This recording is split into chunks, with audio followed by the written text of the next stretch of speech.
Hello everyone, आज हम start करने वाले हैं। Hello everyone, welcome to prior to education. और हम पहले वीडियो देख चुके हैं JIGL के chapter right to information act 2005 की, और उसका मैंने कोई रिवीजन भी डाला था। एंड देन मैंने अब डाला इंटरप्रिटेशन ऑफ स्टैच्यू का वन शॉट पूरा चैप्टर एक्सप्लेन किया है ICSI मॉड्यूल से। अब उसका कोई रिवीजन डाल रही हूँ, मैं अपलोड कर रही हूँ कोई रिवीजन, उसको पूरा देखें। और राइट टू इन्फॉर्मेशन एक्ट भी आप पूरी वीडियो देखें, फिर उसका रिवीजन भी देखें। 25 मिनट्स में मैंने पूरा रिवाइज कराया है। और अब इंटरप्रिटेशन ऑफ स्टैच्यू का जो वन शॉट पूरा सीरीज डाली है मैंने, उसमें पूरा चैप्टर एक्सप्लेन किया है ICSI मॉड्यूल से, वो भी मैंने समझाया है, आप उसको भी देखें। एंड देन उसके बाद आप एक क्विक रिवीजन देखें, काफ़ी फास्ट है, आप चलते फिरते एज अ ऑडियो बुक आप देख लें, एज अ ऑडियो अवेलेबल है, आप उसको सुनते रहें, आपको समझ में आएगा, रिवाइज भी होगा। ओके, अब मैं आज समझाऊंगी, आपको रिवाइज कराऊंगी राइट टू इन्फॉर्मेशन एक्ट के बाद जो मैंने 25 मिनट्स अप्रॉक्स की वीडियो थी क्विक रिवीजन की RTI एक्ट का, वो आई होप आपने देख लियो, नहीं देखियो तो प्लीज़ देख लें। और उसका वन शॉट भी था, मतलब उसमें मैंने पूरा चैप्टर एक्सप्लेन किया है, वो भी आप देख लें। ओके, और उसमें मैंने जो RTI का और मैंने जो इंटरप्रिटेशन ऑफ स्टैच्यू का चैप्टर का एक्सप्लेन किया ICSI मॉड्यूल से, उसमें मैंने लिखवाया भी है नोट्स बाकायदा। अगर आप देखें तो पूरी वीडियो देखिए, आपको मतलब नोट्स लिखवाऊंगी, और लास्ट में उन नोट्स को आप पढ़ोगे ना, रीड करोगे, आपको अच्छा लगेगा, मतलब ऐसा लगेगा काफ़ी ईजी है। तो आप पूरी वीडियो ज़रूर देखिए। अब हम स्टार्ट करने वाले हैं इंटरप्रिटेशन ऑफ स्टैच्यू का क्विक रिवीजन। तो स्टार्ट करते हैं इंटरप्रिटेशन ऑफ स्टैच्यू का quick revision. So let's start.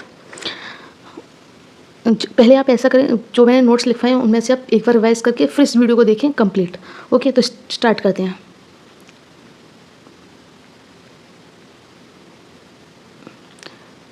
पहले मैं बता दें स्टैच्यू क्या है। स्टैच्यू विल ऑफ लेजिस्लेचर है। Statue is a will of legislature. Legislature की विल है statue. Interpretation of statue means understanding the will of legislature. Legislature की विल को अंडरस्टैंड करना, उसके जो लॉज को अंडरस्टैंड करना। Interpretation of statue means understanding the will of legislature, that is underlying meaning of law. जो law में कहा गया उसको समझना is interpretation of statue. Rule of interpretation, primary rule and secondary. Primary rule में क्या क्या है? Literal construction. First primary rule क्या है? Literal construction, rule of literal construction. मैंने बताया था, वर्ड एग्जांपल दिया था आपको, अगर आपको याद हो, दिशा इज़ ब्यूटीफुल गर्ल। मैंने आपको एग्जांपल दिया था कि ये वर्ड है, ये फ्रेज़ है, ये पूरा सेंटेंस है। आपको मैंने एग्जांपल दिया था, तो रूल ऑफ लिटरल कंस्ट्रक्शन बोला गया द वर्ड, फ्रेज, सेंटेंस। पहले मैंने आपको बताया था स्टैच्यू के कॉमनली डिवाइड किया गया है codifying, declaratory, remedial, amending, consolidating, enabling, disabling और पीनल। कोडिफाइंग में किसी अनरिटन लॉ को लिख देना, डिस्कोडिफाइंग। डिक्लेरेटरी में उसको एक्सप्लेन कर देना। रेमिडियल में उसमें कोई, मैंने आपको बताया था, 10 सेकेंड माइक को थोड़ा सही करूं। मैंने आपको बताया था दैट कोई कोडिफाइंग में कि कोई भी अनरिटन लॉ है उसको लिख देना, डेट इज़ कोडिफाइंग। एंड डिक्लेरेटरी में मैंने बताया था आपको, कोई भी उससे क्या बोलते हैं, उसमें चेंजेस करना नहीं है, बस उसे एक्सप्लेन कर देना कि इस लॉ में क्या बताया गया, डेट इज़ डिक्लेरेटरी। रेमिडियल में मैंने आपको बताया था कि किसी भी कॉमन लॉ में जब कोई जजमेंट देता है और जज को लॉ बनाया है। रेमिडियल मैंने आपको बताया when they alter the common law को अल्टर करना, और द जज मेड नॉन स्टैच्यूटरी लॉ, किसी जज के द्वारा उस लॉ में कोई अल्टर करना जो बनाया गया है उस लॉ में, उसे कहते हैं रेमिडियल। जब जज कोई लॉ बनाता है उसे कहते हैं कॉमन लॉ, और जज को लॉ बनाए उसे रेमिडियल कहते हैं। जज जो लॉ बनाए उसे रेमिडियल कहते हैं। जज अपने जजमेंट में चेंज करता है उसे कहते हैं रेमिडियल। और चेंज करता है उसे कहते हैं अमेंडिंग। मतलब अब इसमें अमेंडिंग में आते हैं, अमेंड किसी लॉ में अमेंड कर देना, जैसे मैंने बताया था when they alter the statue law, change कर देना। और कंसोलिडेटिंग, दो लॉ हैं जो एक सब्जेक्ट मैटर पे बात करते हैं उनको एक साथ कर देना, जैसे दो लॉ हैं और सब्जेक्ट मैटर सेम है तो इनको कंबाइन कर देना, that is consolidating. when they consolidate several previous statutes related to the same subject matter with or without altering of substance में कोई अल्टर बिना किए हुए कोई भी प्रीवियस सिवरल कंसोलिडेट करना सिवरल प्रीवियस स्टैच्यू को सब सेम सब्जेक्ट मैटर है उसे कहते हैं कंसोलिडेटिंग। और एलिमिनेटिंग कहते हैं कोई रेस्ट्रिक्शन लगी थी उसको हटा देना। डिसेबलिंग कहते हैं रेस्ट्रिक्टिंग कोई रेस्ट्रिक्शन नहीं थी उस पर रेस्ट्रिक्शन लगा देना उसे कहते हैं डिसेबलिंग। और पीनल मैंने आपको बताया था कोई पेनल्टी इम्पोज कर देना और फॉरफीचर कर देना, इट इज पीनल। नेक्स्ट इसको आप सब रीड कर लें। प्राइमरी रूल लिटरल कंस्ट्रक्शन जो मैं पढ़ा रही हूँ पढ़ाने जाऊँगी आपको। Heydon rules, reasonable construction, res magis, comparate, harmonious construction, एडजस्टिव generis, other rule that is secondary in rule of interpretation, expressio unius, exclusio alterius, noscitur a sociis, strict and liberal construction, contempt या एक्सक्लूसिव। आप अभी देखते हैं हम। तो पहले चलते प्राइमरी रूल के ऊपर। प्राइमरी रूल में हम पढ़ते हैं primary rule of literal construction. The word, phrase, sentence used in the law will be interpreted by giving their most क्या बोला? The word, phrase, sentence used in the law. Word, phrase, sentences used in the law are ordinary to be understood in their nature, ordinary and popular grammatical meaning unless such a contrary lead to an absurdity or the content or object to statutory suggestion. ये मैं अपने according समझाती हूँ। The word, phrase, sentence use in the law will be interpreted by giving their most ordinary, natural, popular grammatical meaning and applying normal English grammar rule and literature. जो मैं बोल रही हूँ आप उसको सुनिए, उसको रिवाइज करने की कोशिश की। मैं इंग्लिश में इसलिए बोल रही हूँ जिससे इस तरह से लिखना है तो आपको याद होता जाए। क्या बोला है? Rule of literal construction, the word, phrase, sentence use in the law will be interpreted by giving their most ordinary, popular and grammatical and meaning and applying rule of normal English grammar and literature. Supreme court का एक judgement है, case है, supreme court case in case of state of HP versus Pawan Kumar, giving reason following observation on the rule of literal construction. क्या क्या observation थी? Law will be interpreted by applying rule of normal English grammar and literature. Normal English grammar का rule apply करेंगे, literature के by doing so if it lead to repugnancy, absurdity, inconsistency, then only the meaning can be modified, extend और abridge और to remove such inconsistency no further. The onus to prove that the word do not mean what they say, lie heavily on the part of। इसको आप एक और तरीके से लिखते हैं, मैं बोल रही हूँ, सुनिए। Rule of literal construction, according to this rule the word, phrase, sentence used in the statute are ordinary to be understood in their natural, ordinary, popular and grammatical meaning unless such a construction lead to absurdity or content or object of the statute suggested in different meaning। और आप एक और चीज़ लिखिए इसमें, सम of the, इसमें आप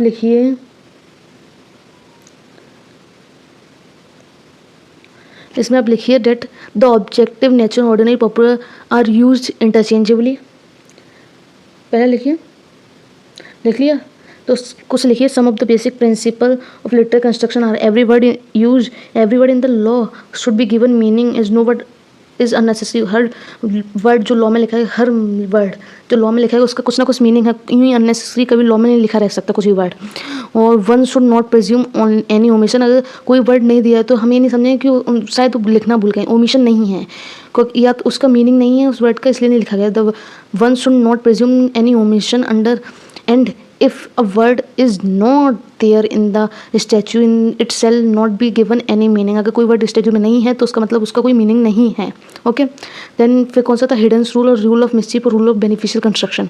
ये आपको एक लिखवा दूँ, एक लाइन आप ऐड कर सकते हो। This rule came in 1584 in case of in Heydon case in England. लिखिए, दिस रूल केम इन 1584 इन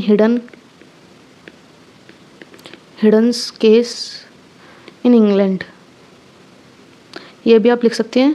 फिर सेकंड पॉइंट लिखिए, दिस रूल इज लिखना नहीं, मैं आपको बता चुकी हूँ, मैं बस आप सुनिए। This rule is apply only home the word use in the law are ambiguous and capable multiple interpretation. काफ़ी इंटरप्रिटेशन हो एक वर्ड की, ठीक है। एंड देन इसका केस लॉ लिख सकते हो, case law Sodra Devi, case law लिखिए अगर लिखना चाहो तो। That third point, that meaning of word will be taken by which we can suppress the mischief, that is punish the wrong done, that is advance the remedy। Fourth, before applying this rule four factor will be considered। वो four factor क्या है? What was the, just let me scroll down।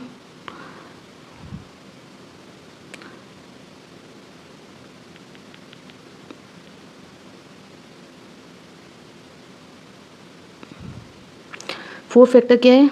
अब four factor, what was the common law? Common law क्या है? Prevailing before applying of this act, what was the mischief और defeat the common law did not provide for, what was third, what was the mischief or objective for which the parliament passed this act. Then उसके बाद है what was the true reason of such remedy. फिर लिखेंगे अपन harmonious construction. पहले अपन ये पढ़ लेते हैं रीजनेबल कंस्ट्रक्शन। इसमें बोला गया है rule of reasonable construction will be applied as per which instead of literal and sensible meaning will be given to the word of law. This is called common sense rule or rule of reasonable construction, in which common sense meaning will be given, give effect to the law if its plain literal meaning was making it void. Reasonable construction in Latin is called ut res mali vel comparate. Reasonable construction को Latin में क्या कहते हैं? ut res mali vel comparate. ut res magis velit comparate. ये लिखिए ut res mali velit comparate. Okay, then अपन आते हैं इसमें, देखिए conjunction and disjunction to avoid repugnancy and will be read as और विल रीड एज एंड, और may shall, may must shall, the word may means directly directory और optional, word must means and shall means mandatory and compulsory to avoid repugnancy. Sometime the word shall be read as may shall and word may will be read as cell. फिर आता है harmonious construction. Rule of harmonious construction, इसमें मैंने आपको example दिया था कि कोई दो लॉ हैं और दोनों को फुलफिल करना है, तो हम दोनों को कैसे फुलफिल करें। जैसे मैंने बताया था कि मम्मी ने बोला 2 रोटी खाओ दिन में, पापा ने बोला 3 रोटी खाओ, तो हम 3 खा ले तो दोनों के हो जाएंगे। कम से कम 3 मम्मी ने बोला, 2 बोला और पापा ने कम से कम 3 बोला, तो दोनों ही खा लेंगे। 3 खा लेंगे तो दोनों का रूल अप्लाई हो जाएगा। तो when on the same subject matter, किसी सेम सब्जेक्ट मैटर पे there exist more than one provision, एक से ज़्यादा प्रोविजन हो, then we should combine those provision for the combined provision such a manner that none of the provision get defeat. Okay, और मैंने आपको इसका example दिया था कि जैसे कंपनीज एक्ट 2013 में एक सेक्शन है एनुअल जनरल मीटिंग है, जिसमें बताया गया कि एनुअल जनरल मीटिंग हमें कंबाइन, मतलब annual general meeting should be held within 15 months of last AGM, and another provision stated that it should be held within 6 months from the end of financial year. तो दोनों कैसे करेंगे? जो that here we apply harmonious construction. Harmonious construction कैसे apply करेंगे? to give effect to both the provision. AGM तो क्या होगा? AGM should be held in either of the two dates. इन दोनों डेट में से earlier of the two dates. इन दोनों date में जो अर्लियर होगा उसमें हम मीटिंग कंडक्ट करेंगे उस तक within date date. Okay, then rule of ejusdem generis बताया था मैंने, it means of same kind और species rule of is applied in the following manner. When law contains specific but these specific belong to a particular class, the class is not exhaustive. It is followed by general word. The general word cannot be interpreted in a wider fashion. फिर बताया था general word will take its meaning from the preceding specific word. जो general word है वो अपना meaning अगर कोई explain किया तो कहाँ से लेगा? जो पहले स्पेसिफिक वर्ड का थे। बिलोंगिंग टू सेम क्लास और क्लास ओनली। जैसे मैंने एग्जांपल दिया था कि जू में टाइगर है, लॉयन है, लेपर्ड है, तो अदर एनिमल कौन से होंगे? कोई वाइल्ड एनिमल होंगे, कोई और तो होंगे नहीं। और फिर अपन आते हैं देन सेकेंडरी और अदर रूल ऑफ इंटरप्रिटेशन, एक्सप्रेसिव यूनिस एक्सक्लूसिव, ये भी हो गया। नेक्स्ट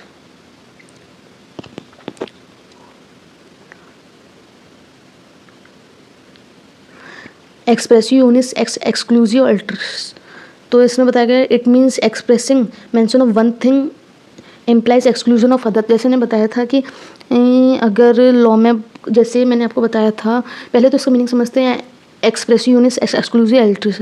तो इसका मतलब है अगर कोई चीज़ एक्सप्रेस कर दी गई है तो second other than one thing implies exclusion of other. जैसे मैंने क्वेश्चन में आया है कि क्वेश्चन दिया एक, उसमें 4 ऑप्शन है, उसमें से कोई एक ही करेक्ट होगा ना, उसका मतलब ये करेक्ट है हमने बोल दिया तो इसका मतलब ये मान लिया जाएगा क्योंकि ये 3 इनकरेक्ट है, ये हमको बोलना नहीं पड़ेगा। मतलब ये बोला है it means express mention of one thing implies exclusion of other. अगर expression mention of one thing implies exclusion of other. Okay, जैसे एक सेक्शन 105 प्रॉक्सी का है, उसमें बोला गया है कि proxy can vote only by poll not by show of hand. तो उसमें अगर वो बोल दें proxy can vote only by poll, तो ये इम्प्लाइज हो गया। और exclusion of his vote by show of hand, मतलब वो एक्सप्रेस इम्प्लाइज क्या बोलते हैं मैं sorry uh proxy can vote only by poll, ये अगर हमने एक्सप्रेस कर दिया तो सेकंड क्या बात हुई, एक्सक्लूजन किसका होगा कि शो ऑफ हैंड से नहीं कर सकता है, ओनली बाय पोल है ना, मतलब किसी ओनली वर्ड यूज़ हो गया पहली बात, तो मतलब उसी से कर सकते हैं, मतलब किसी और से नहीं कर सकता है। फिर आ गया नेक्स्ट कंटेम्प्रोनिया एक्सप्रोसितो एक्स ऑप्टिमा एथ फोर्टिसिमा इन लैकी, it means the best way to interpret the old statute. जैसे मैंने बताया था कि अगर किसी भी स्टैच्यू को पढ़ना है और आपको अच्छे तरीके से पढ़ना है, बेस्ट वे क्या है, जैसे जब स्टार्टिंग में लिखा गया था तब जैसे उसको पास किया गया था तब समझा गया था वैसे ही उसको समझने की कोशिश की है। It means the best way to interpret the, उसी को उसी तरह से इंटरप्रेट करने की कोशिश की है। तो it means the best way to interpret the old statute is to read it as it would be it had been read when it was past. If the meaning of the word used in the statute have undergone alteration, then the best way is to take that meaning when prevailed at the time when such law was passed. Okay? उस तरह से पढ़िए जैसे जब law पास हुआ गया तब पढ़ा गया था, अगर आपको उसको बेस्ट वे में समझना था। Noscitur a sociis it means that it's known by its associate और कंप्लाइंग वर्ड। क्या? It's known by its associate और कंप्लाइंग वर्ड। इफ़ अगर कोई ambiguity regarding a particular word then look, अगर कोई भी एम्बिग्विटी है कोई भी पर्टिकुलर वर्ड को लेके, तो हम उसका मतलब कैसे समझेंगे, उसके आसपास के जो पूरा सेंटेंस या वर्ड लिखा है उसके अकॉर्डिंग, एसोसिएटिंग और अकम्प्लाइंग वर्ड से। मीन्स इसका मैं एक बार इंग्लिश में रिपीट कर दे तो कैसे लिखना है, it means noscitur a sociis it means that it's known by its associate that is a complying word. If any ambiguity regarding a particular word then look at its associating or accompanying word. Example लिख सकते हैं, a bag contain toothpaste, brush, soap and oil. Here oil will be means hair oil. Oil का मतलब क्या है? hair oil. Strict and liberal construction में क्या बताया गया है? नेक्स्ट जस्ट अ सेकेंड,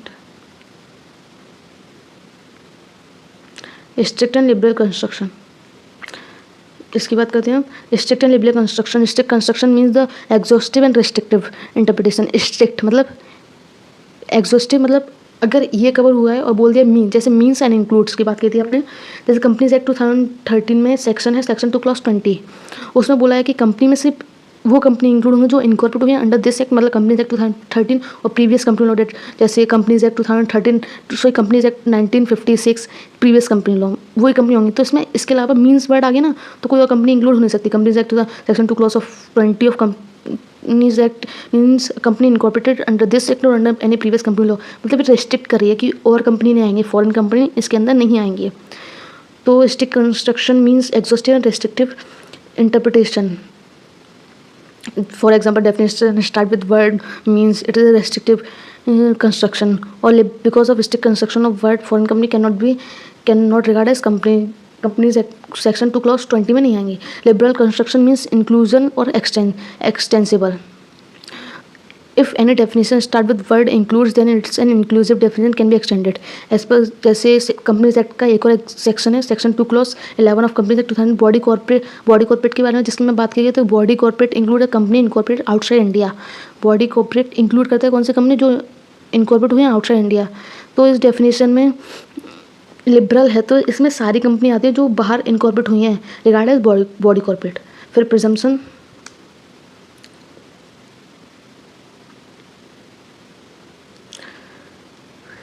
इसमें देखिए the word use in the statue precisely used not loosely or whatever right and privileges the person had not the time when a new statute was passed will remain and not take away unless it's expressly mentioned in the new statute। mens rea that is guilty mind, इसमें से कोई 7-8 point याद कर लेना आप। mens rea that is guilty mind has to be proven in case of every criminal offence. Her criminal offence, अगर ये criminal offence है तो उसमें एक मेंस रिया होना कंपलसरी है। अगर मेंस रिया होगा, अगर गिल्टी माइंड होगा तो वो ऑफेंस कहलाएगा। गिल्टी माइंड ही नहीं है, अगर आपने गिल्टी माइंड के साथ नहीं किया, अगर बैड इंटेंशन के साथ नहीं किया तो that is not a criminal offence, उसको शायद किसी और सिविल ऑफेंस, टॉर्ट या किसी में और में उससे क्या बोलते हैं ट्रीट करें, लेकिन क्रिमिनल ऑफेंस नहीं होगा, क्योंकि मेंस ये is important. The state government is not affected by any law or statute unless it's expressly mentioned in the statute. The statute is not required to be inconsistent with the principle of international law legislation known as the statute of law. Then next, internal external aid of interpretation में बताया था. internal external aid of interpretation. Internal aids of interpretation में title, preamble, heading and title of chapter, marginal notes जो side में notes लिखे जाते हैं, title जो एक्सप्लेन करता है ऊपर की सारे, उससे क्या होता है किसके बारे में बताया गया है, प्रोविज जो provided illustration, example, explanation, schedules. और एक्सटर्नल एड्स ऑफ इंटरप्रिटेशन बताया था मैंने, जैसे parliamentary history, reference to report of committee, reference to other statutes, doctrines, use of foreign decision.